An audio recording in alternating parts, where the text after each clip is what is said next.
There is no doubt 2020 has been a challenging year, and we are heading into cold weather months when the virus will spread quickly and easily. But your resilience and tenacity and hope has helped sustain our community and been impressive. As we look towards colder weather, there's no doubt that you're looking at how you can continue to adapt.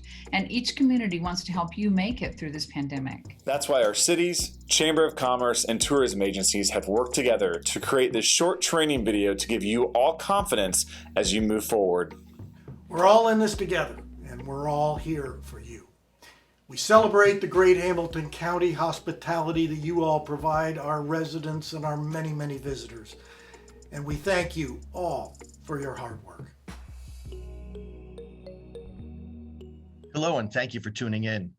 These next few minutes, we'll review customer services best practices, how to handle difficult situations, back on track tips, and we're going to close with Patrick Tam from our state's Lodging and Hospitality Association, who will share more on the Hoosier Hospitality Promise. The colder winter months are coming, and we need to keep health and safety at the forefront while creating a safe, warm, welcoming atmosphere. We hope this inspires and empowers you to be the best you can be so that our community can also continue to shine during these challenging times. We know it's been tough, but we can do this.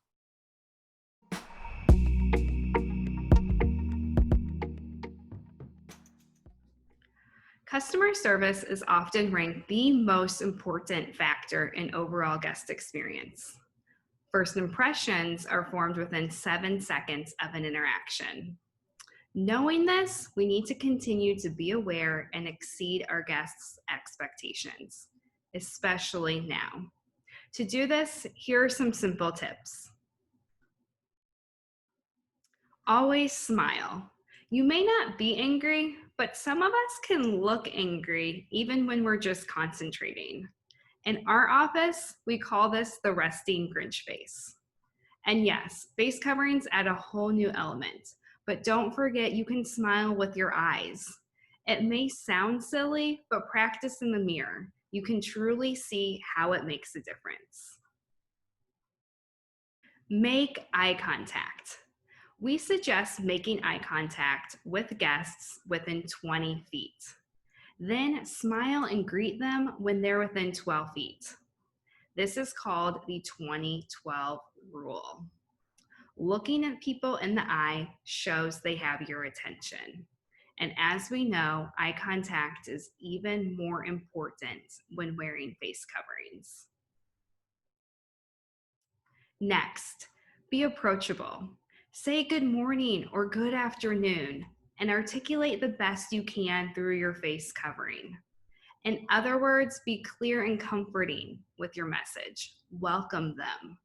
Nonverbal cues are just as important, meaning don't stand with your arms crossed or sit while scrolling through your phone. Instead, stand with your shoulders back and your head up, and put away your phone while you're interacting with the customer or even through your entire shift. Remember, your hands can also express your emotions too.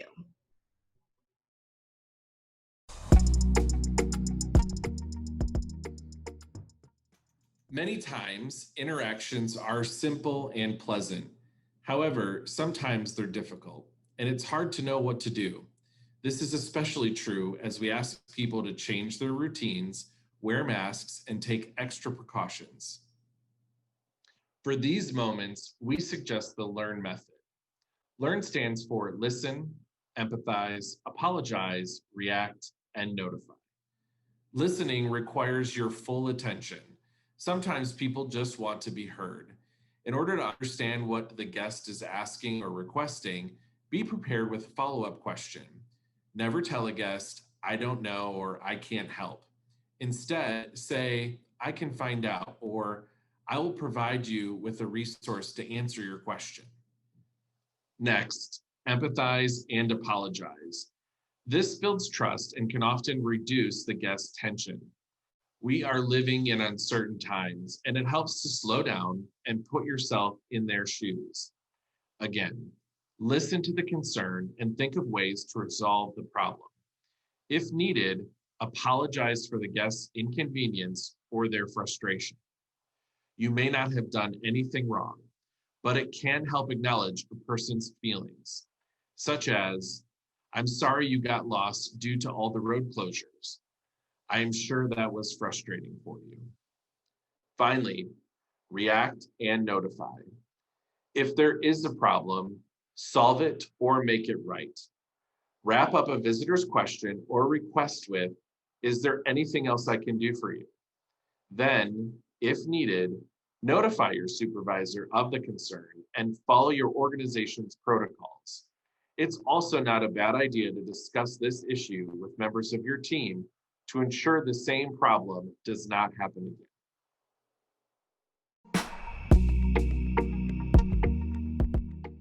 Making visitors and guests feel safe is a top priority. The last few months have been heroic and have called for additional safety and health measures. It's not always easy, but as the colder months approach, we need to reaffirm our commitment to these practices. We can't let up now. Let's review some tips and tricks on what you and your employers can do to ensure the safety of our guests and visitors. Employees should regularly wash their hands and continue to avoid close contact, keeping a 6-foot distance as much as possible. We should always be covering our mouth and noses with a face covering or a mask, monitoring our daily health, cleaning and disinfecting frequently touched surfaces, and always respecting others, both their needs and circumstances. Employers should train our employees on these best practices, require face coverings and regular hand washings.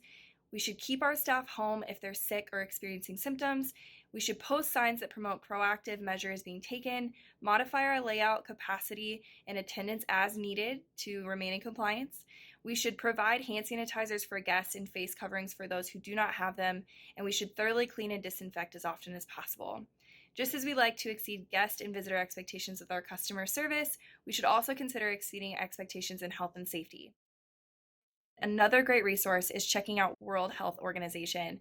They provide free online courses that keep employees and employers up to date on the latest standards.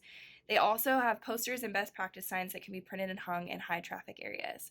So get these going, be excited. It's going to be a great year. We're really looking forward to it.